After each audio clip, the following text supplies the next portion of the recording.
Good morning student. Today we will see the chemistry first lesson continuation. Centrifugation மைய விலக்கு முறை. Centrifugation is the process by which fine insoluble solids from a solid liquid mixture can be separated in a machine called a centrifuge. இந்த centrifugation முறையில் திரவத்தில் எளிதில் படியாத மிக சீரான மற்றும் மிக சிறிய திட துகள்களை பிரிக்க பயன்படுகிறது அப்படின்னு சொல்கிறாங்க. A centrifuge rotates at a very high speed. On beginning rotated by centrifugal force, the heavier solid particles move down and the lighter liquid remains at the top. இந்த மைய விலக்கு முறை மூலியமா என்ன பண்ணுறாங்க அப்படின்னு பார்த்தோன்னாக்கா இந்த சென்ட்ரிஃபியூகை என்ன பண்ணுறாங்க, வேகமாக சுற்றுறாங்க. அது மாதிரி சுற்றக்குள்ள ஹெவியர் சாலிட் பார்ட்டிகிள்ஸ் எல்லாமே என்ன ஆயிடுது, கீழே அடியில் அந்த டியூப்பில் அடியில் தங்கிடுது. லைட்டாக இருக்கக்கூடிய பார்ட்டிக்கிள் எல்லாமே அந்த டியூப்பில் மேலேயே இருக்குது அப்படின்னு சொல்கிறாங்க.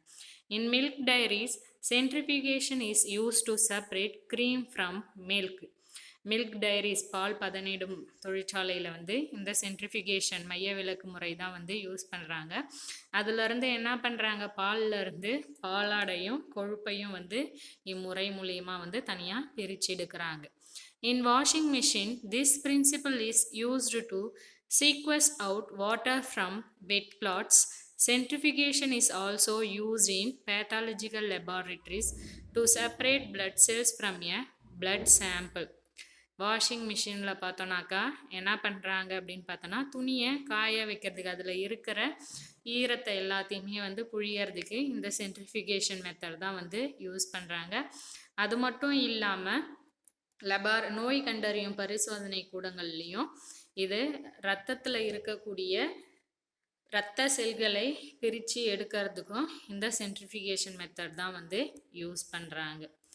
Solvent extraction. Two immiscible liquids can be separated by solvent extraction method. This method works on the principle of difference in solubility of two immiscible liquids in a suitable solvent. ஒன்றோடு ஒன்று கலக்காத ரெண்டு திரவ பொருளை சால்வெண்ட் எக்ஸ்ட்ராக்ஷன் மூலியமாக பிரிச்செடுக்கிறோம். அது மட்டும் இல்லாமல் இந்த பிரின்சிபல் எந்த பிரின்சிபலில் ஒர்க் ஆகுது அப்படின்னு பார்த்தோன்னாக்கா, ரெண்டு லிக்விடும் என்ன பண்ணக்கூடாது, ஒன்றோடு ஒன்று கலக்கக்கூடாது. For example, mixture of water and oil can be separated using a separating funnel. என்னென்ன மிக்சர் எடுத்துக்கிறோம் அப்படின்னு பார்த்தோன்னாக்கா, வாட்டர் தண்ணியும் எண்ணெயும் எடுத்துக்கின்னு அதை என்ன பண்ணுறோம், செப்பரேட்டிங் ஃபனலில் ஊற்றிடுறோம். Solvent extraction method is used in pharmaceutical and petroleum industries. Solvent extraction method எங்கெங்கெல்லாம் யூஸ் பண்ணுறாங்க அப்படின்னு பார்த்தோன்னாக்கா, ஃபார்மஸ்டிக்கல் பெட்ரோலியம் இண்டஸ்ட்ரியில் இந்த யூஸ் பண்ணுறாங்க. பெட்ரோலியம் இண்டஸ்ட்ரியில் பார்த்தோன்னாக்கா தனித்தனியாக பிரித்து எடுக்கிறதுக்கும் மருத்துவத்துறையிலையும் இந்த சால்வெண்ட் எக்ஸ்ட்ராக்ஷன் மெத்தடை யூஸ் பண்ணுறாங்க. Do you know solvent extraction is an old practice done for years. It is the main process in perfume development and it is also used to obtain dyes from various sources. இந்த solvent extraction method பழைய காலத்துல இருந்தே use பண்ணிட்டு இருக்கிறோம். இது மெயினாக எதுக்காக use பண்ணாங்க அப்படின்னு பார்த்தோன்னாக்கா, நம்ம பெர்ஃப்யூம் இண்டஸ்ட்ரிலையும் அது மட்டும் இல்லாமல் டை இண்டஸ்ட்ரிலையும் இந்த மெத்தடை யூஸ் பண்ணிட்டு இருக்கிறாங்க. Simple distillation. Distillation is a process of obtaining pure liquid from a solution. It is actually a combination of evaporation and condensation. Simple distillation எளிமையாக காய்ச்சி வடித்தல். இப்போ டிஸ்டிலேஷன் ப்ராசஸ் அப்படின்னு சொல்லிட்டு பார்த்தோம் அப்படின்னாக்கா, லிக்விட் ஃப்ரம் எ சொல்யூஷன், ஒரு திரவ பொருளை என்ன பண்ணுறோம், சொல்யூஷன்லேருந்து தனியாக பிரித்து எடுக்கிறோம். இதுக்கு என்னென்ன மெத்தட்லாம் யூஸ் பண்ணுறாங்க அப்படின்னு சொல்லிட்டு பார்த்தோன்னாக்கா, ஒன்று எவாப்ரேஷன் ஆவியாகிறது, இன்னொன்று கண்டென்சேஷன் அதை திரும்ப படிய வைக்கிறது. இந்த ரெண்டு மெத்தடில் வந்து டிஸ்டிலேஷன் வந்து யூஸ் பண்ணுறாங்க. Distillation is equal to evaporation plus condensation. In this method, a solution is heated in order to vaporize the liquid. The vapors of the liquid on cooling condense into pure liquid. இந்த மெத்தடில் என்ன பண்ணுறாங்க அப்படின்னு பார்த்தோன்னாக்கா, சொல்யூஷனை first heat பண்ணுறாங்க. Heat பண்ணுறது மூலிமா அது எல்லாமே என்ன ஆயிடுது, வேப்பராக மாறிடுது. அதுக்கப்புறமா அந்த வேப்பரை எல்லாத்துலேயும் என்ன பண்ணுறோம், கண்டென்ஸ் டியூப்பில் இருக்கிறத கூல் பண்ணுறோம். கூல் பண்ணுறது மூலிமா நம்மளுக்கு என்ன கிடைக்குது, தூய்மையான திரவம், பியூர் லிக்விடாக வந்து நம்மளுக்கு கிடைக்குது.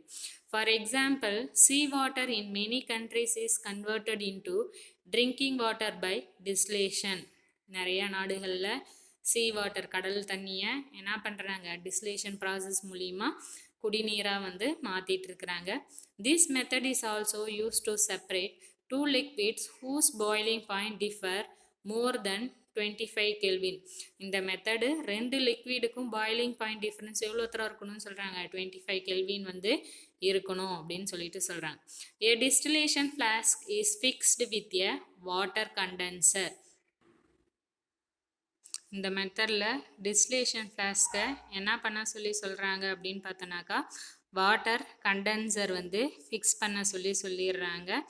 ரவுண்ட் பாட்டம் ஃப்ளாஸ்கில் வேறு என்ன பண்ண சொல்கிறாங்க, தெர்மாமீட்டரை டிஸ்டிலேஷன் ஃப்ளாஸ்கில் ஒன் ஹோல்டு ரப்பர் கார்க்கில் வந்து இன்ட்ரடியூஸ் பண்ண சொல்கிறாங்க. தெர்மாமீட்டரு இங்கே இன்சர்ட் பண்ணியிருக்கிறாங்க பாருங்கள். A distillation flask is fixed with a water condenser. A thermometer is introduced into the distillation flask through one hole stopper. இந்த ஸ்டாப்பர் மூலிமா என்ன பண்ண சொல்கிறாங்க, தெர்மாமீட்டரை இன்சர்ட் பண்ண சொல்கிறாங்க. The bulb of the thermometer should be slightly below the side tube. அதோடைய தெர்மாமீட்டருடைய bulb என்ன பண்ணணும், இந்த டிஸ்டிலேஷன் ஃப்ளாஸ்க்கு உள்ளே இருக்கிற மாதிரி இருக்கணும். The brackish water is taken in the distillation flask and heated for boiling. இதில் வாட்டர் என்ன பண்ண சொல்கிறாங்க, சீ வாட்டரை இந்த கண்டென்சரில் எடுத்துக்க சொல்கிறாங்க. The pure water vapors pass through the inner tube of the condenser. இதில் பியூர் வாட்டரு என்ன ஆகிறதுக்கு ஆரம்பிக்குதுன்னு சொல்கிறாங்க அப்படின்னு சொல்லி பார்த்தோன்னாக்கா, என்ன ஆகுது அப்படின்னா, இந்த கண்டென்சர் வழியாக என்ன ஆகிறதுக்கு ஆரம்பிக்குது, வேப்பராக வந்து வெளில போகிறதுக்கு ஆரம்பிக்குது.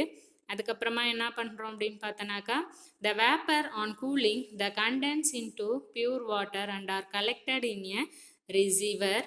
த salt are left behind in the flask as a residue. அப்போ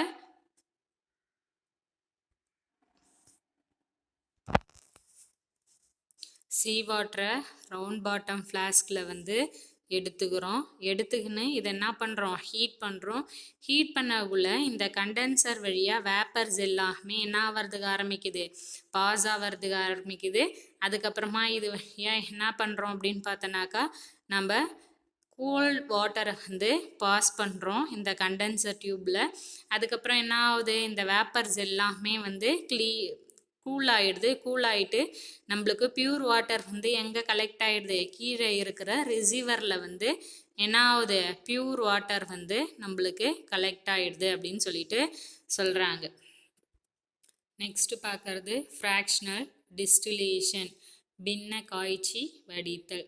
to separate two or more miscible liquids which do not differ much in their boiling point.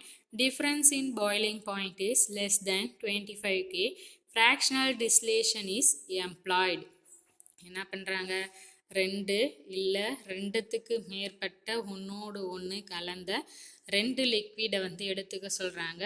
அந்த ரெண்டு லிக்விடுக்கும் ரெண்டுத்துக்கு மேற்பட்ட எத்தனை லிக்விட் வேணாலும் இருக்கலாம். அந்த ரெண்டு லிக்விடுக்கும் இருக்கிற பாய்லிங் பாயிண்ட்டு டிஃப்ரென்ஸு எப்படி இருக்கணும்னு சொல்கிறாங்க, 25 கெல்வினை விட கம்மியாக இருக்கணும் அப்படின்னு சொல்லிட்டு சொல்கிறாங்க. Fractional distillation is used in petrochemical industry to obtain different fraction of petroleum to separate the different gases from air to distill alcohols. Etcetera. இந்த ஃப்ராக்ஷனல் டிஸ்டிலேஷன் வந்து எங்கே யூஸ் பண்ணுறாங்க அதிகமாக அப்படின்னு சொல்லிட்டு பார்த்தோன்னாக்கா, ஒன்று பெட்ரோகெமிக்கல் இண்டஸ்ட்ரியிலையும் பெட்ரோலியம் ப்ராடக்ட்ஸை வந்து தனித்தனியாக பிரித்து எடுக்கிறதுக்கும், நெக்ஸ்ட்டு நிறையா வாயுக்களை ஏர்லேருந்து நிறையா வாயுக்களை பிரித்து எடுக்கிறதுக்கும், ஆல்கஹாலை வந்து பிரித்து எடுக்கிறதுக்கும் வந்து இந்த மெத்தட் வந்து நம்ம யூஸ் பண்ணுறாங்க. Chromatography. Before we discuss the technique, we take a look at the difference between two important terms, absorption and adsorption. நம்மள ரெண்டு டெக்னிக்கு வந்து எதில் இருக்குது, குரோமோட்டோகிராஃபி மெத்தடில் வந்து இருக்குது. என்னென்ன அப்படின்னு பார்த்தோன்னா, ஒன்று அப்சார்ப்ஷன், இன்னொன்று அட்சார்ப்ஷன். அப்சார்ப்ஷன்னா உறிஞ்சுதல், அட்சார்ப்ஷன்னா பரப்பு கவர்தல். Adsorption is the process in which the particles of a substance is concentrated only at the surface of another surface. Adsorption அப்படின்னு பரப்பு கவர்தல் அப்படின்னா என்ன அப்படின்னு பார்த்தோன்னாக்கா, பார்ட்டிக்கல் எல்லாமே பார்த்தோன்னா அதோடைய மேற்பரப்பில் மட்டும் என்ன இருக்கும் அப்படின்னு பார்த்தோன்னா கவர்ந்து இருக்கும். அது மாதிரி இருக்கிறத அட்சார்ப்ஷன் அப்படின்னு சொல்லி சொல்கிறோம். அப்சார்ப்ஷன் அப்படின்னா என்னன்னு பார்த்தோன்னா, absorption is the process in which the substance is uniformly distributed throughout the bulk of another substance. என்னாவது அப்சார்ப்ஷனில் ஃபுல்லாகவே வந்து யூனிஃபார்மாக ஒரே சமமாக வந்து எல்லா பகுதியிலையும் வந்து உறிஞ்சி இருக்கிறது தான் என்னன்னு சொல்லி சொல்கிறோம் அப்படின்னு பார்த்தோன்னா அப்சார்ப்ஷன் அப்படின்னு சொல்லி சொல்கிறோம். For example, when a chalk stick is dipped in ink, the surface retains the color of the ink due to adsorption of colored molecules, while the solvent of the ink goes deeper into the stick due to absorption. என்ன பண்ணுறோம், ஒரு chalk பீஸை எடுத்துக்கிறோம், அதை இங்கில் வந்து ஊற வைக்கிறோம். ஊற வைக்கக்குள்ள என்ன ஆகிறதுக்கு ஆரம்பிக்குது அப்படின்னு பார்த்தோன்னாக்கா, அது ஃபுல்லாக அதோடைய கலர்டு மாலிகுலை வந்து அந்த கலர், இப்போ ப்ளூ கலர் இங்க் எடுத்துக்கிட்டோம்னா அதோடைய சாக் பீஸோடைய சர்ஃபேஸில் ஃபுல்லாகவே வந்து ப்ளூ கலரில் இருக்குது. அதோடைய சால்வெண்ட் மட்டும் என்ன ஆகுது, அந்த சாக் பீஸோடைய உள்ளே வந்து மூவ் ஆகிறதுக்கு ஆரம்பிக்குது. Hence on breaking the chalk stick it is found to be white from inside. அதை உடச்சி பார்த்தோன்னாக்கா அதோடைய வெளிப்பகுதியில் மட்டும் ப்ளூ கலரில் இருக்கும் சாக் பீஸு, உள்ளே வந்து எப்படி இருக்குது, ஒயிட்டாகவே இருக்குது. Chromatography is also a separation technique. It is used to separate different components of a mixture based on their different solubilities in the same solvent. Chromatography technique எதுக்கு யூஸ் பண்ணுறோம் அப்படின்னு பார்த்தோன்னா, வேறு வேறு காம்பனண்ட்டை என்ன பண்ணுறது, தனியாக பிரித்து எடுக்கிறது. ஒரே சால்வெண்ட்டை யூஸ் பண்ணி அதோடைய சாலிபிலிட்டி பொறுத்து தனித்தனியாக வந்து பிரித்து எடுக்கிறதுக்காக இந்த குரோமோட்டோகிராஃபி மெத்தட் வந்து யூஸ் பண்ணுறோம். There are several types of chromatography. Based on the above principle, the simplest type is paper chromatography. இதில் நிறைய டைப்ஸ் குரோமோட்டோகிராஃபியில் இருக்குது. Paper chromatography, thin layer chromatography, column chromatography, இது மாதிரி நிறையா இருக்குது. இது நீங்கள் ஹையர் கிளாஸில் பார்ப்பீங்க. இதில் நம்மளுக்கு இப்போ கொடுத்துருக்கிறது என்ன மட்டும்தான் கொடுத்துருக்குறாங்கன்னு பார்த்தோன்னா, பேப்பர் குரோமோட்டோகிராஃபி மட்டும்தான் கொடுத்துருக்குறாங்க. This method is used to separate the different color dyes in a sample of ink. வேறு அது ஒரு சாம்பிள் இங்கை எடுத்துக்கிறோம், எடுத்துக்கிட்டு அதில் என்னென்ன டைஸ் வந்து இதில் யூஸ் பண்ணியிருக்கிறாங்க அப்படின்றத நம்ம பார்க்க போகிறோம். A spot of the ink, example black ink, is put onto a piece of chromatography paper. ஒரு ட்ராப் இங்க்கு மட்டும் எடுத்து குரோமோட்டோகிராஃபி பேப்பரில் ஒரு ட்ராப் வந்து பிளாக் இங்கோட சொல்கிறாங்க. This paper is then set in A suitable solvent. இதை என்ன பண்ண சொல்கிறாங்க, இந்த பேப்பரை சூட்டபிள் சால்வெண்ட்டில் வைக்க சொல்கிறாங்க. The black ink separates into its constituent dyes. இதில் பிளாக் இங்க்கு என்ன ஆகுது, அதோடைய கான்ஸ்டியூவன்ட் டைஸ், அதில் என்னென்ன டைஸ்லாம் வந்து யூஸ் பண்ணி பிளாக் இங்க்கு தயாரிச்சாங்களோ அது தனித்தனியாக பிரியறதுக்கு ஆரம்பிக்குது வெவ்வேறு இடத்துல. as the solvent move up the paper, the dyes are carried with it and begin to separate. அந்த சால்வெண்ட் மூவ் ஆக அந்த பேப்பரில் மூவ் ஆக அந்த டையும் என்ன ஆகிறதுக்கு ஆரம்பிக்குது, தனித்தனியாக மூவ் ஆகிறதுக்கு ஆரம்பிக்குது. they separate because they have different solubility in the solvent. இது என்ன ஆகுது, அதோடைய சாலிபிலிட்டியில் வேறு இடத்துல அதோட சால்வெண்ட்டுக்கு தகுந்த மாதிரி பிரியுது. and are absorbed to different extent by the chromatography paper.